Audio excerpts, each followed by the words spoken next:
The Haunted House.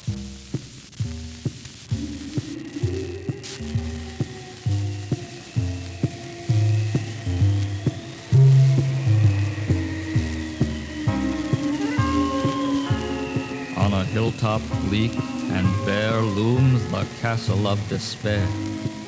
Only phantoms linger there within its dismal walls. Through the dark they're creeping, crawling, frenzied furies battling, brawling, sprawling, calling, caterwauling through the dusky halls. Filmy visions, ever flocking, dart through chambers, crudely mocking, rudely rapping, tapping, knocking on the crumbling doors. Tortured spirits whine and wail, they grope and grasp, they wildly flail, their hollow voices rasp and rail beneath the moldering floors. Shadows from the dim hereafter hang from every creaking rafter, laughing disembodied laughter in their ghostly glee. Shades of evanescent matter whisper their unearthly patter, rattle chains that chill and shatter on their spectral spree. Revenants on misty perches taunt the ghost that lunges, lurches as it desperately searches for its vanished head. Shapeless wraiths, devoid of feeling, hover blindly by the ceiling, ranting, chanting, shrieking, squealing promises of dread. In the corners, eyes are gleaming, everywhere a nightmare streaming, diabolic horrors screaming in the sombrous air. So, shun this place where specters soar. It's you, and you they're waiting for, to haunt your souls forevermore in their castle of despair.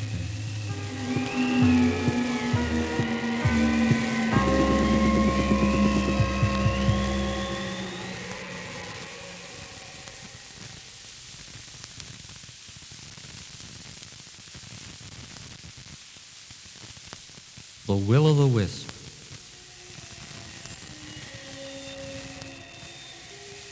You are lost in the desolate forest where the stars give a pitiful light, but the faraway glow of the Will O The Wisp offers hope in the menacing night. It is lonely and cold in the forest, and you shiver with fear in the damp, as you follow the way of the Will O The Wisp and the dance of its flickering lamp. But know, as you trudge through the forest toward that glistering torch in the gloom, that the eerie allure of the Will O The Wisp summons you down to your doom. It will lead you astray in the forest over ways never traveled before. If ever you follow the Will O The Wisp, you'll never be seen anymore.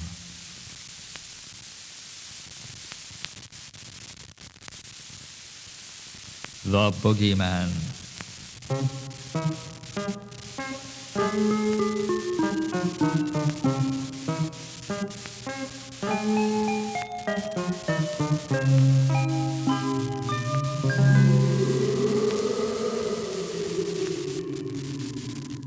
In the desolate depths of a perilous place, the Bogeyman lurks, with a snarl on his face. Never dare to approach his dark lair, for he's waiting, just waiting to get you. He skulks in the shadows, relentless and wild in his search for a tender, delectable child. With his steely sharp claws and his slavering jaws, oh, he's waiting, just waiting to get you. Many have entered his dreary domain, but not even one has been heard from again. They no doubt made a feast for the butchering beast, and he's waiting, just waiting to get you. In that sulphurous, sunless, and sinister place, he'll crumple your bones in his bogey embrace. Never Never go near if you hold your life dear. For oh, what he'll do when he gets you.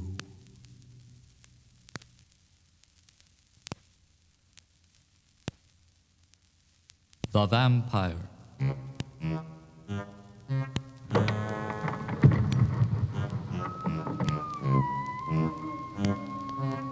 The night is still and somber, and in the murky gloom, arisen from his slumber, the vampire leaves his tomb. His eyes are pools of fire, his skin is icy white, and blood his one desire this woe-begotten night. Then through the silent city he makes his silent way, prepared to take no pity upon his hapless prey. An open window beckons. He grins a hungry grin, and pausing not 1 second, he swiftly climbs within. And there, beneath her covers, his victim lies in sleep. With fangs agleam he hovers, and with those fangs bites deep. The vampire drinks till sated, he fills his every pore, and then, his thirst abated, licks clean the dripping gore. With powers now replenished, his thirst no longer burns, his quest this night is finished, so to his tomb he turns. And there a while in silence he'll rest beneath the mud, until, with thoughts of violence, he wakes and utters blood.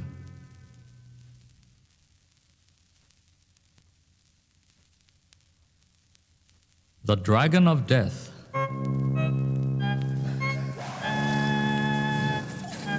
In a faraway forest lies a treasure of infinite worth, but guarding it closely forever looms a being as old as the earth. Its body as big as a boulder and armored with shimmering scales. Even the mountain tops tremble when it thrashes its 7 great tails. Its eyes tell a story of terror. They gleam with an angry red flame as it timelessly watches its riches. And the Dragon of Death is its name. Its teeth are far sharper than daggers. They can tear hardest metal to shreds. It has 7 mouths filled with these weapons, for its neck swells to 7 great heads. Each head is as fierce as the other. Each head breathes a fiery breath, and any it touches must perish, set ablaze by the Dragon of Death. All who have foolishly stumbled on the Dragon of Death's golden cache remain evermore in that forest, nothing left of their bodies but ash.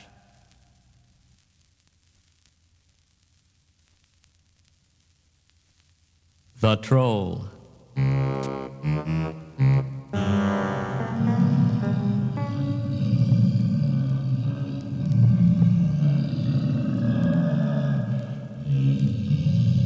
Be wary of the loathsome troll that slyly lies in wait to drag you to his dingy hole and put you on his plate. His blood is black and boiling hot. He gurgles ghastly groans. He'll cook you in his dinner pot, your skin, your flesh, your bones. He'll catch your arms and clutch your legs and grind you to a pulp, then swallow you like scrambled eggs. Gobble, gobble, gulp. So watch your steps when next you go upon a pleasant stroll, or you might end in the pit below as supper for the troll.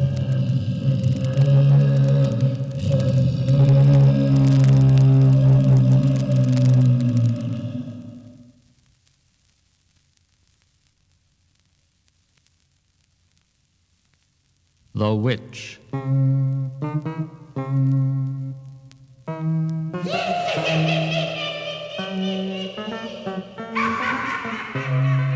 She comes by night, in fearsome flight, in garments black as pitch, the Queen of Doom upon her broom, the wild and wicked witch.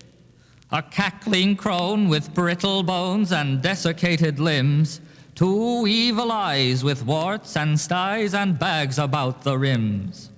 A dangling nose, 10 twisted toes, and folds of shriveled skin, cracked and chipped and crackled lips that frame a toothless grin. She hurtles by, she sweeps the sky and hurls a piercing screech. As she swoops past, a spell is cast on all her curses reach. Take care to hide when the wild witch rides to shriek her evil spell. What she may do with a word or two is much too grim to tell.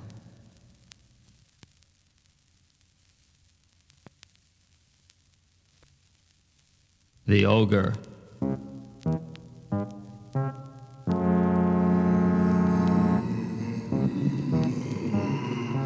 In a foul and filthy cavern where the sun has never shone, the one-eyed ogre calmly gnaws a cold and moldy bone. He sits in silence in the slime that fills his fetid home, and notes the nearing footsteps in the monstrous catacomb. The one-eyed ogre drools with joy, his stony heart beats fast. He knows that for some girl or boy, this day shall be their last. He wields his ugly cudgel in a wide and vicious arc. It swiftly finds his victim in the deep and deadly dark. Then down and down and down again the ogre's blows descend, to rend and rend the senseless, to speed his victim's end. So pity those who stumble through the one-eyed ogre's cave. That dark abode he calls his home shall surely be their grave.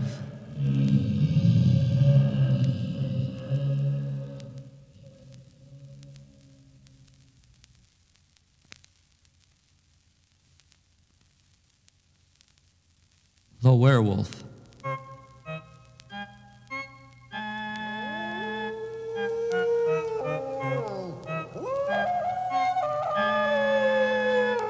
The full moon glows, foreboding, and I quake from head to feet.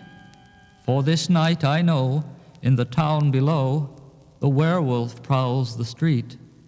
He stalks with stealth and cunning in his search for a soul to eat. With matted hair and jaws that tear, the werewolf prowls the street. His face is filled with fury as his brain cries out for meat. And oh, his prey shall not see day, for the werewolf prowls the street. So I shake beneath my covers, and I shiver in my sheet, and I cower in my bed with a pillow on my head, as the werewolf prowls the street.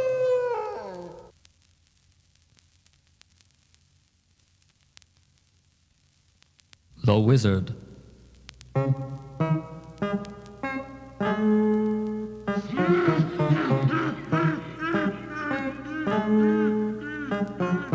The wizard, watchful, waits alone within his tower of cold, gray stone, and ponders in his wicked way what evil deeds he'll do this day. He's tall and thin, with wrinkled skin. A tangled beard hangs from his chin. His cheeks are gaunt, his eyes set deep. He scarcely eats, he needs no sleep. His fingers wave arcane commands, 10 bony sticks on withered hands. His flowing cloak is smirched with grime. He's worn it since the dawn of time.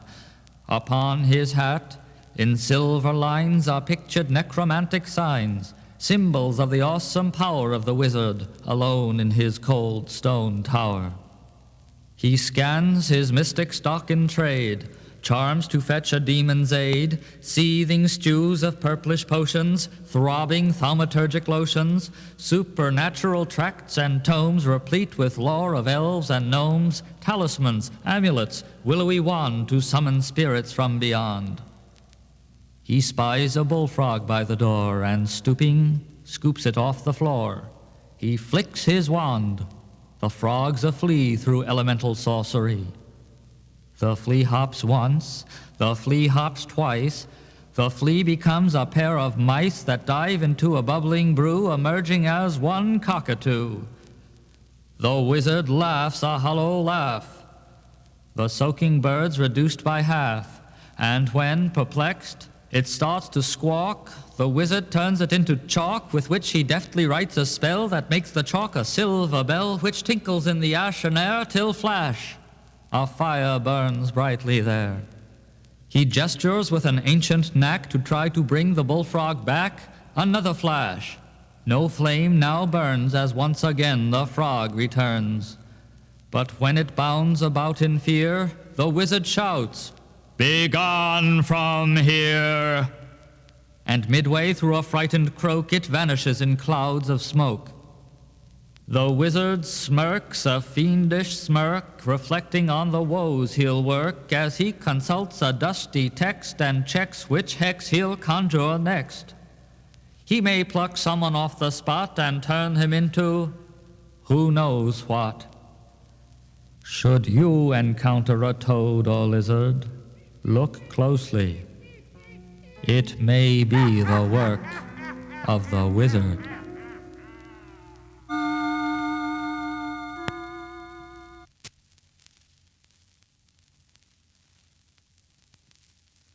The Ghoul.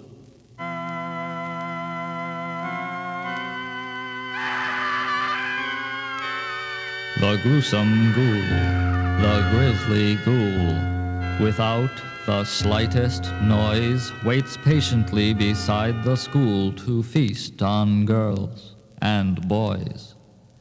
He lunges fiercely through the air as they come out to play, then grabs a couple by the hair and drags them far away.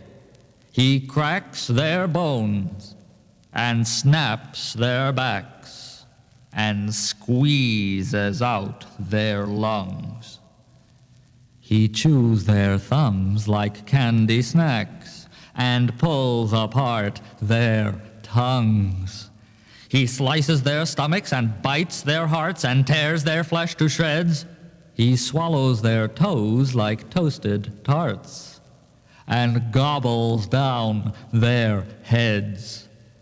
Fingers, elbows, hands, and knees, and arms, and legs, and feet, he eats them with delight and ease, for every part's a treat.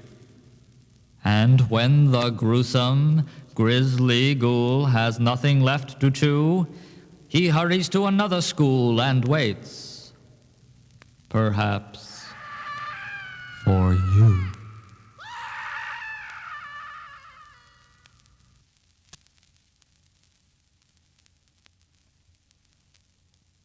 The Dance of the 13 Skeletons.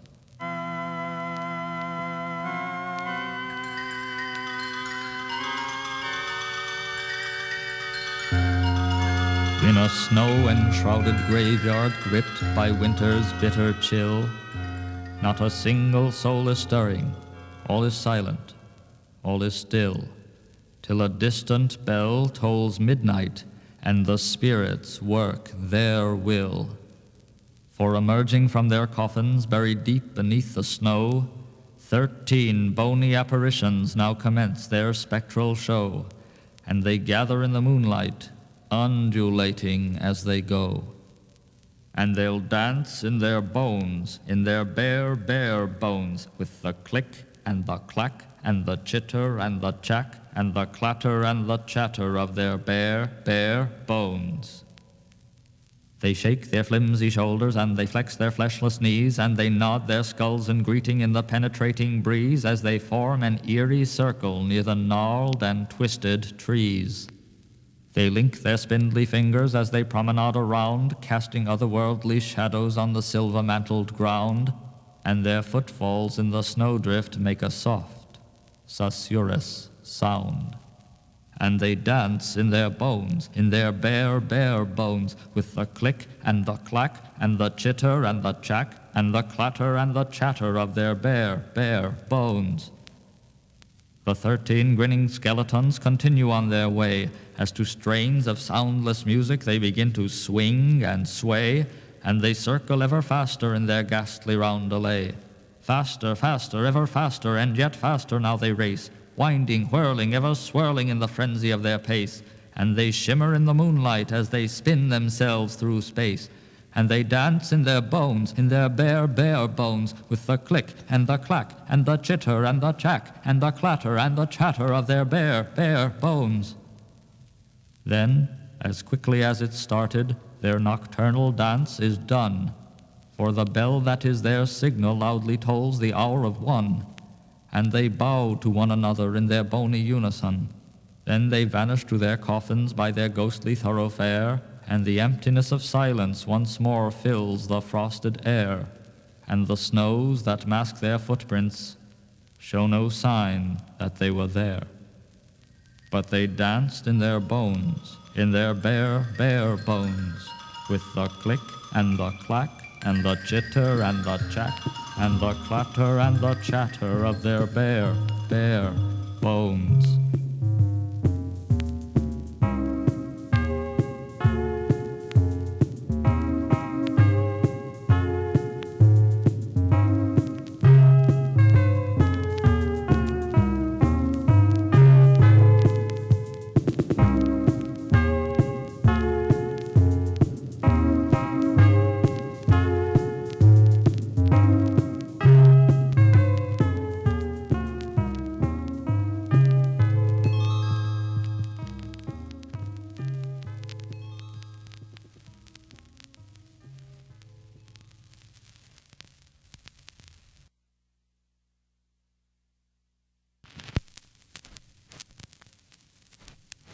The Mummy.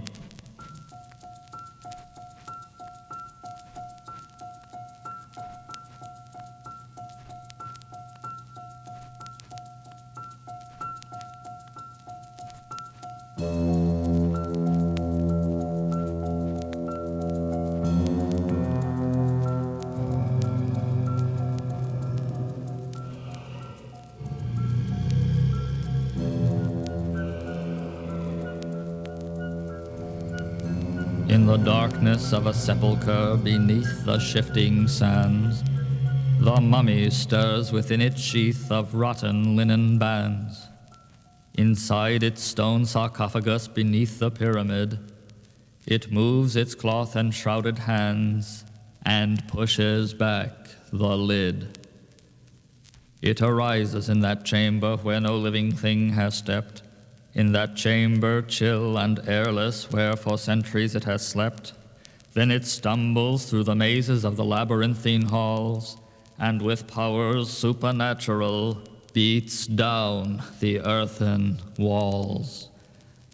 Now it walks the scorching desert, all its being filled with rage, ancient rage it's born for eons since a dim primordial age, and it staggers blindly onward, mud-encrusted, caked with clay, and it permeates the desert with the stench of foul decay.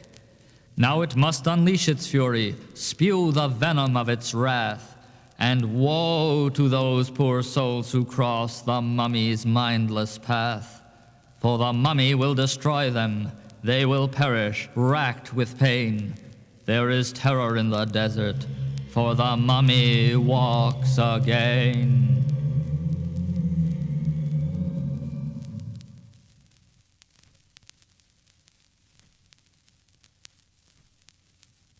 The Spectre on the Moor.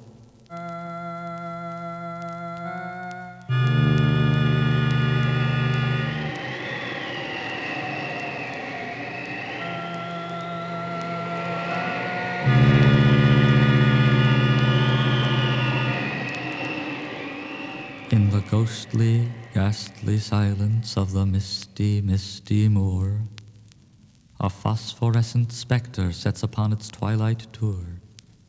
searching for some hapless victim. It will find one, oh, be sure. It swirls about the vapors of the luminescent mist, with its tendrils slowly writhing, deadly purpose in each twist. And its grasp is cold and final. Not a creature can resist. Do not go there in the twilight. Do not heed its dread allure. It will hold you and enfold you in such ways you can't endure, till you never leave the spectre on the misty, misty moor.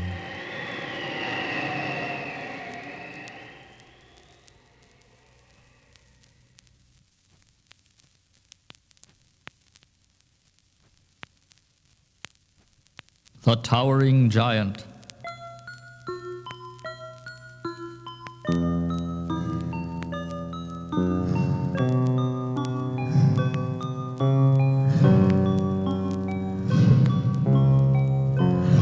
In a darksome dominion, remorseless and cold, stands a towering giant, grotesque to behold.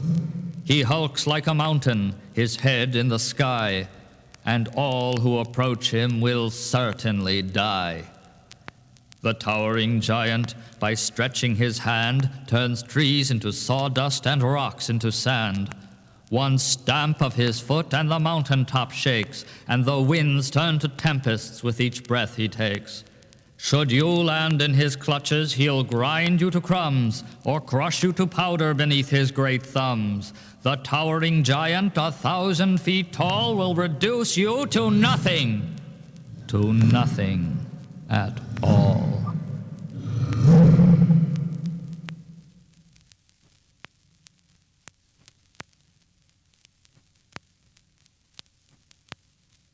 The Zombie.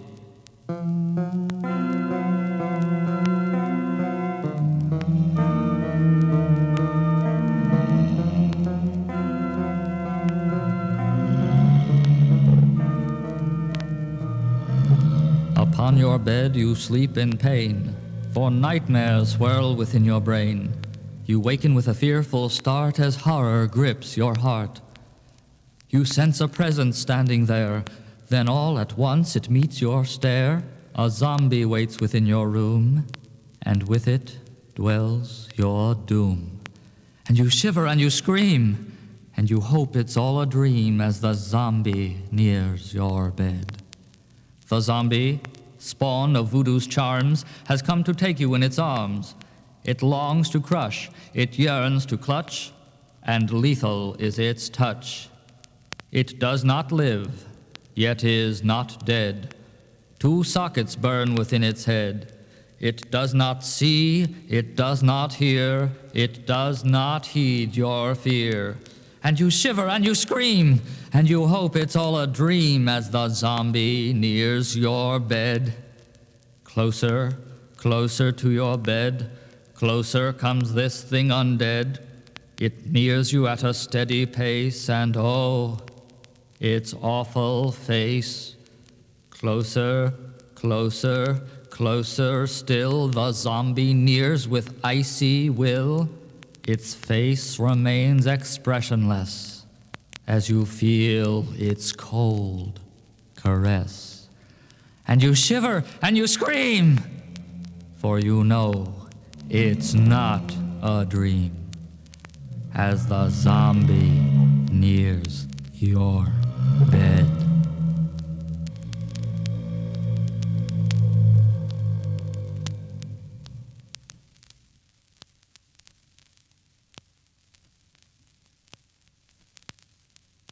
The Kraken.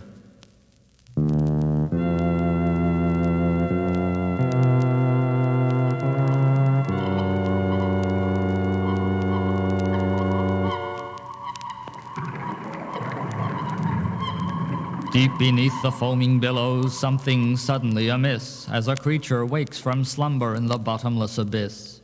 And a panic fills the ocean. Every fish in frenzy flees, for the Kraken has awakened at the bottom of the seas. It rises to the surface with an overwhelming noise, and it hunts for mighty vessels which it crushes and destroys. Then it chokes a great leviathan with one stupendous squeeze. Oh, the Kraken has awakened at the bottom of the seas. How it lashes, how it thrashes, how it flashes, how it flails, how it dwarfs the greatest fishes, even dwarfs the mighty whales. Nothing living in the ocean can enjoy a moment's ease, for the Kraken has awakened at the bottom of the seas.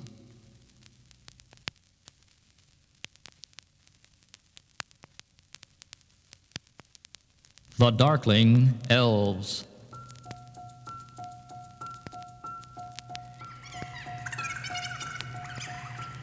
In wildest woods, on treetop shelves, sit evil beings with evil selves.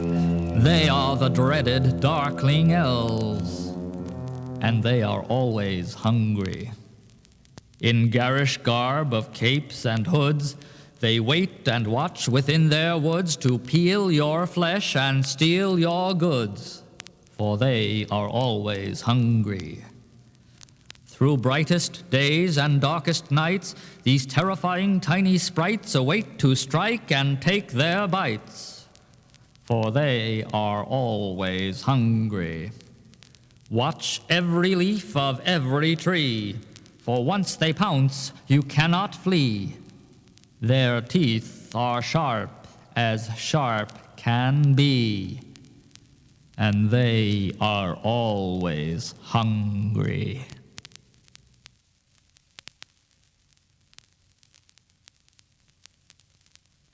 The Sorceress.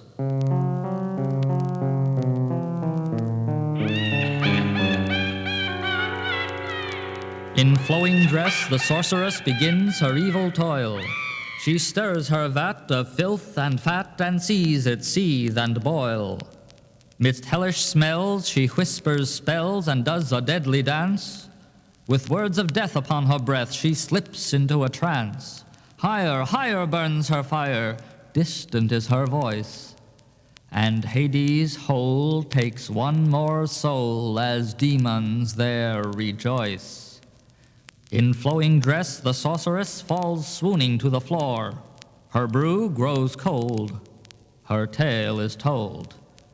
Her victim lives no more.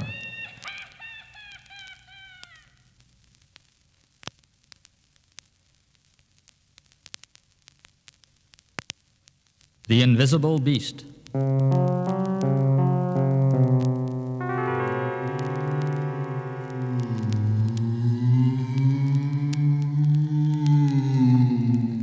The beast that is invisible is stalking through the park, but you cannot see it coming, though it isn't very dark. Oh, you know it's out there somewhere, though just why you cannot tell. But although you cannot see it, it can see you very well. You sense its frightful features and its great ungainly form, and you wish that you were home now where it's cozy, safe, and warm. And you know it's coming closer, for you smell its awful smell. And although you cannot see it, it can see you very well. Oh, your heart is beating faster, beating louder than a drum, for you hear its footsteps falling, and your body's frozen numb. And you cannot scream for terror, and your fear you cannot quell. For although you cannot see it, it can see you very well.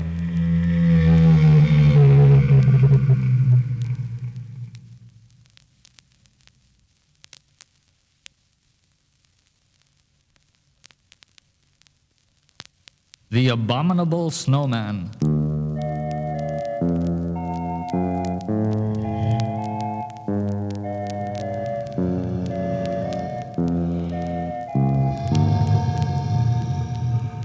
In the shadows of a mountain where the light is ever dim and the snows are ever blowing, stalks a visage great and grim. Through the bone-benumbing wilderness he travels on alone. The Abominable Snowman is the name by which he's known. He wanders through the vastness of the cold and lonely slopes, and he watches as he wanders, and he hungers, and he hopes, and he searches for his quarry, luckless mortal, small and frail, in that unrelenting whiteness where the winds of winter wail. Those who stray into the compass of that unforgiving place vanish from this earth forever, evermore without a trace. There are none to see them suffer, there are none to hear them moan, as he tears them into pieces and devours them to the bone.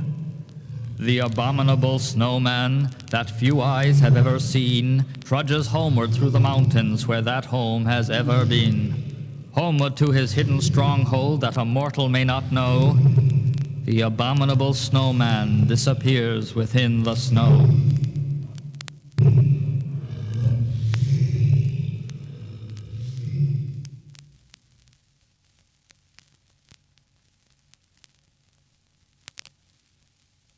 The Banshee.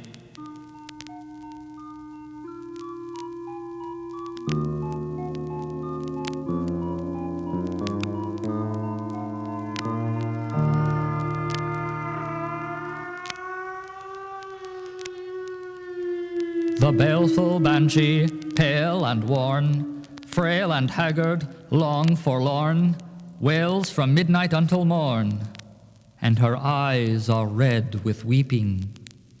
She combs her foul and filthy hair and shrieks into the midnight air, and oh, my child, you'd best beware. She'll rouse you from your sleeping. She calls from near the river's side, and calling, she'll not be denied. It does no good to run and hide. It's death she is forecasting. When she sings out a mortal's name, that life eternity shall claim, to substitute for earthly flame the slumber everlasting. Upon the night that she appears to send her song into your ears, she'll not abide your pleas and tears. The banshee scorns your sorrow. So pray she does not come this night, if you would see the morning's light. Sleep well, my child, sleep fast and tight, and dream of sweet tomorrow.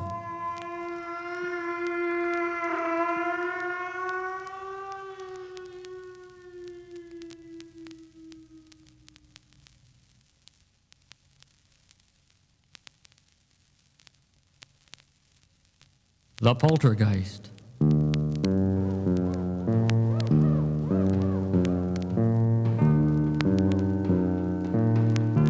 Something strange is flitting through your hair, but when you try to find it, nothing's there. You know, though, when it gives your cheek a bite, a poltergeist is in your house tonight. Your rocking chair is rocking by itself, and all your books have tumbled from the shelf, and something keeps on flicking out the light. A poltergeist is in your house tonight. The chandelier has shattered on the floor, and things unseen are rapping on the door. And when you look, no creature meets your sight. A poltergeist is in your house tonight. Within the kitchen, cups and saucers shake, and there before your eyes the windows break. And when it laughs, you scream with all your might. A poltergeist is in your house tonight.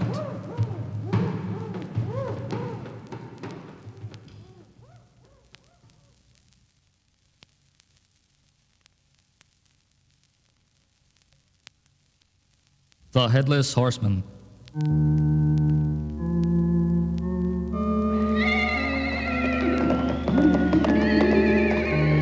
The Headless Horseman rides tonight through stark and starless skies, shattering the silence with his otherworldly cries. He races through the darkness on his alabaster steed. The Headless Horseman rides tonight wherever the fates would lead. And he rides upon the wind tonight, he rides upon the wind, galloping, galloping, galloping on out of the great oblivion, galloping till the night is gone. He rides upon the wind tonight, he rides upon the wind. The Headless Horseman rides tonight, begarbed in robes of black, to bear a being from the earth, never to bring him back. He is evil's foul embodiment, with laughter on his breath. The Headless Horseman rides tonight, the minister of death. And he rides upon the wind tonight, he rides upon the wind, galloping, galloping, galloping on, out of the great oblivion, galloping till the night is gone. He rides upon the wind tonight, he rides upon the wind. The Headless Horseman rides tonight, he rides the wind alone, Beneath his arm he tightly tucks his head of gleaming bone. His voice is harsh and hollow, it is horrible to hear. The headless horseman rides tonight to fill the earth with fear. And he rides upon the wind tonight, he rides upon the wind. Galloping, galloping, galloping on out of the great oblivion. Galloping till the night is gone, he rides upon the wind tonight, he rides upon the wind. The headless horseman rides tonight upon his fateful trip, with silvery scythe of steely death held fast in bony grip. He sweeps it swiftly forth and back as over the earth he glides, and none in the world is safe tonight, for the headless horseman rides. And he rides upon the wind tonight, he rides upon the wind, galloping, galloping, galloping on out of the great oblivion, galloping till the night is gone. He rides upon the wind tonight, he rides upon the wind.